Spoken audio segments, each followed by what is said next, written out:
എന്താ ചെയ്യാ, എന്ത് ചെയ്യാനല്ലേ ഇപ്പം? വല്ലതും മനസ്സിലായോ ഗൈസ്? ഞാൻ പറഞ്ഞല്ലോ, എനിക്കൊരു 4 ഫോട്ടോ എമർജൻസി ആയിട്ട് കൊടുക്കാനുണ്ടായിരുന്നു.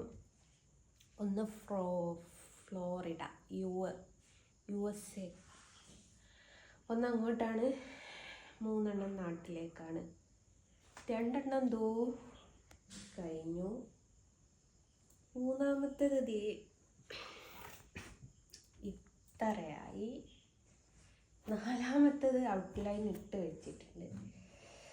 ഇത് ഉണങ്ങുന്നില്ല ഗൈസ്,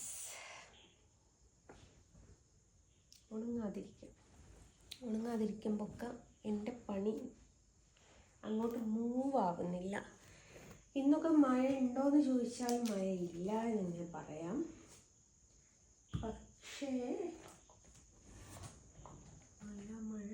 മഴ ഇല്ലെങ്കിൽ പോലും പണ്ടത്തെ കുഞ്ഞു കണ്ണനുണ്ടായി. അന്നപ്പത്തെ ഒരു ക്രീസിന് വലിച്ചു തുടങ്ങിയതല്ലാണ്ട് പിന്നെ അങ്ങോട്ടും ഇല്ല ഇങ്ങോട്ടും ഇല്ല. ഇതിനൊരു ഫ്രെയിമൊക്കെ അവിടെ ഉണ്ട്, പക്ഷെ ഞാൻ എടുത്തിടൂല. ഇത് ഞാൻ റിട്ടേൺ കൊടുക്കാൻ വെച്ച പെയിൻ്റ് ആയിരുന്നു. എന്താ വെച്ചാൽ ബോട്ടിൽ മാറിയിട്ടുണ്ട്. ബോട്ടിൽ മാറിയെന്ന് വെച്ചാൽ ഈ ബോട്ടിൽ ഇത് ഭയങ്കര ലൂസായിട്ടുള്ള ഇതാണ്. ഇത് പണ്ടത്തെ ബോട്ടിൽ, ആദ്യം ഈ രൂപത്തിലായിരുന്നു ബോട്ടിൽ, ഇപ്പം ഈ രൂപത്തിൽ. അപ്പം മിക്സ് ചെയ്യാൻ 11 എടുക്കാമെന്ന് വിചാരിച്ചു. അപ്പം നമ്മൾ പറഞ്ഞു വന്നത്,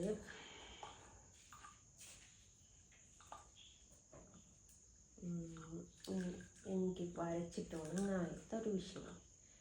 പിന്നെ വേറൊരു കാര്യം പറയട്ടെ, 2 ദിവസമായി ഇപ്പം ചെറിയൊരു വയ്യായിയൊക്കെ ഉണ്ട് കേട്ടോ.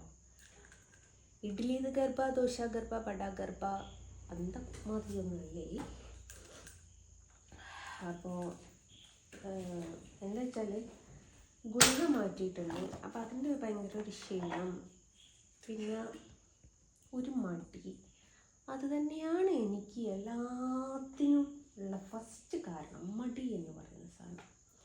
ഭയങ്കരമായിട്ട് ഒരു മടി കൂടി എനിക്ക്, എവിടെ നിന്നാണോ എന്തെന്നാണോ എന്ന് എനിക്കറിയില്ല മടി വന്നത്. അപ്പം അതാണ്. നിങ്ങൾ ശ്രദ്ധിച്ചോ, ഞാൻ സോഷ്യൽ മീഡിയ പോലും ഇപ്പം വീഡിയോസ് ഇടുന്നില്ല. ഭയങ്കര മടി, കിടക്കുക ഉറങ്ങുക തിന്നുക നടക്കുക, കിടക്കുക ഉറങ്ങുക തിന്നുക നടക്കുക. ഇത് തന്നെയാണ് ഇപ്പം എൻ്റെ പണി. തിന്നാൻ മടിയൊന്നുമില്ല കേട്ടോ, ആവശ്യത്തിലധികം തിന്നുന്നുണ്ട്. പിന്നെ ഡയറ്റും എക്സസൈസും എല്ലാം കൂടി ആയിട്ട് അതിൻ്റെ ഒരു ക്ഷീണം വേറെ. ഞാൻ മെലിഞ്ഞതെന്ന് പറയുന്നുണ്ട് കേട്ടോ ഓരോരുത്തർ. ഇനി അവരുടെ കണ്ണോടുങ്ങി ഞാൻ തടിക്കാതിരുന്നാൽ മതിയായിരുന്നു. അപ്പം അങ്ങനെയാണ് തിരിച്ചു കൊടുക്കുന്നത്. അതിനുള്ള നമുക്ക് ഉപയോഗിക്കാൻ കിട്ടുന്നില്ല, അത് നല്ലത്.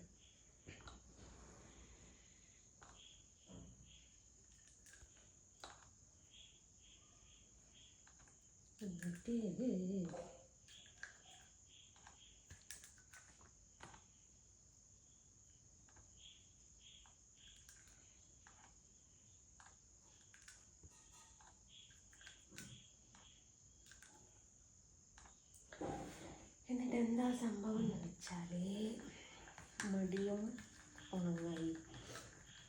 ഞാനിത് നാളെയല്ല മറ്റന്നാളോ അതിൻ്റെ പിറ്റേന്നോ ആയിട്ട് ഇവിടുന്ന് കൊറിയർ വിടും. ഫ്ലോറിഡയിലേക്കുള്ളത് കുറച്ച് ഫോർമാലിറ്റി ഉണ്ട് കേട്ടോ. അത് അവർക്ക് എൻ്റെ ആധാർ കാർഡൊക്കെ വെച്ചിട്ടുള്ളൊക്കെ പേപ്പർ വർക്കൊക്കെ ശരിയാക്കി എടുക്കാറുണ്ട്. ഏകദേശം ഒരു 10-15 രൂപൻ്റെ അടുത്ത് ഫ്ലോറിഡയിലേക്ക് കൊറിയർ ചാർജ് വരും. 10 രൂപയുടെ ഫോട്ടോ വെറും 10 രൂപയല്ല കേട്ടോ, 15,000 രൂപയുടെ ഫോട്ടോ. എത്ര പൈസ എന്ന് കറക്റ്റ് അറിയില്ല. ഞാൻ അവരോട് 15 രൂപ കണക്കാക്കിക്കൊള്ളാനാണ് പറഞ്ഞത്. കാരണം ഇതിനു മുമ്പേ കാനഡയിലേക്ക് ഞാനൊരു ഫോട്ടോ അയച്ചത് 25,000 രൂപയുടെ ഫോട്ടോയ്ക്ക് 26,500 രൂപ കൊടുത്തിട്ടുണ്ട്. അപ്പം അതുകൊണ്ട് എല്ലാവരും പറയല്ലേ, ഇതിനൊക്കെ എന്ത് കളറിൻ്റെ ആവശ്യം, കുറച്ച് കളർ പോരെന്ന്. ആ കുറച്ച് കളറാണ് കാണുന്നത്. ചിലർ ഫോട്ടോ 2000-നും 3000-നും ഒക്കെ കൊടുക്കുന്നതെന്ന് അറിയുന്നു. എനിക്കും പറ്റും അതുകൊണ്ട് കൊടുക്കാൻ. പക്ഷേ ക്വാളിറ്റിയുടെ കാര്യത്തിൽ എന്നോടൊന്നും ചോദിക്കരുത്. എങ്കിൽ ഞാനും തരാം, നോ പ്രോബ്ലം. അപ്പം നിങ്ങളിടുന്ന ഫ്രെയിം ഉണ്ടല്ലോ, ഞാൻ ഫ്രെയിം എടുക്കുന്നിടത്ത് സ്റ്റിക്കിന് 127 ഉറുപ്പ്യൻ്റെ ഫ്രെയിം. അപ്പം നിങ്ങളിടുന്ന സ്റ്റിക്കിന് കേട്ടോ. അവർ ഷോപ്പ് പോയിട്ടായിട്ട് കേട്ടോ എടുക്കുക. ഞാൻ ഹോൾസെയിൽ ഷോപ്പ് പോയിട്ടാണ്. ഹോൾസെയിൽ ഷോപ്പിലത്തെ റേറ്റ് പറയുന്നത് സ്റ്റിക്കിന് 127 രൂപ. അപ്പോൾ ആ ഒരു സ്റ്റിക്ക് കൊണ്ട് 1.5 ഫ്രെയിം അടിക്കാം. 1.5 ഫ്രെയിം അടിക്കാം നമുക്ക്. അപ്പോൾ നിങ്ങൾ കഴിക്കുക. അതാണ് ഞാനും അവരും തമ്മിലുള്ള മാറ്റം. 3/4 ഇഞ്ചിൻ്റെ ഫ്രെയിം, 3/4 ആണ്.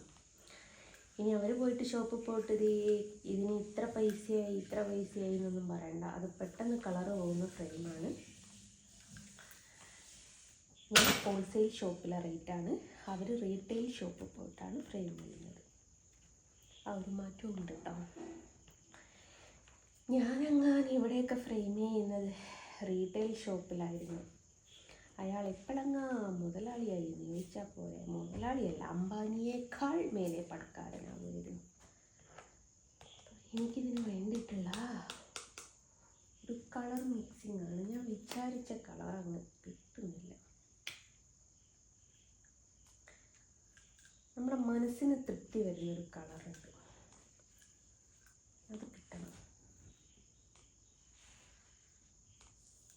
എന്നാലേ എനിക്കൊരു തൃപ്തി ഉണ്ടാവും.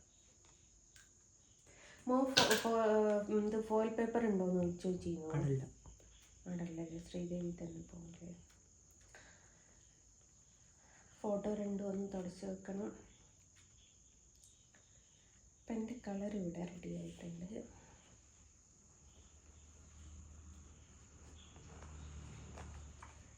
ഇതിന് കളർ ഇങ്ങോട്ട് അടിക്കണമെന്നുണ്ടെങ്കിൽ തുടക്കുകയൊക്കെ ചെയ്യണം. ഈ മൂടികൾ കൊണ്ടൊക്കെ ആർട്ട് ചെയ്യുന്ന ആൾക്കാരുണ്ടാവില്ല, അവർക്ക് പറ്റുക 2, 4, 6, 8, 9 മൂടി. പണ്ടിങ്ങനെ കണ്ടിട്ട് എങ്ങനെയാണെന്നറിയാമോ? എന്തായിരുന്നു, ഇതേപോലെ ഇങ്ങനെ റൗണ്ടിൽ വെക്കുക.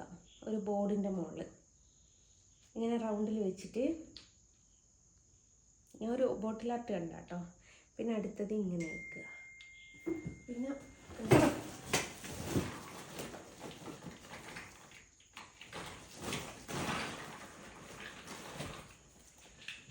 ബോഡികൾ ഇഷ്ടം പോലെ ഉണ്ട് കേട്ടോ.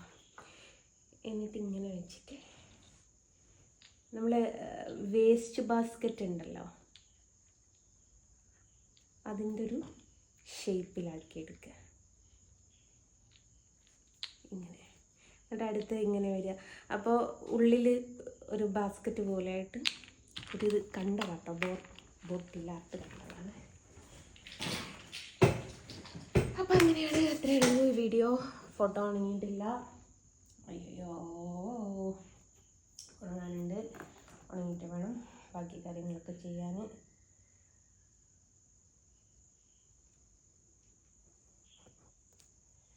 അപ്പം അങ്ങനെയാണ്. ബൈ.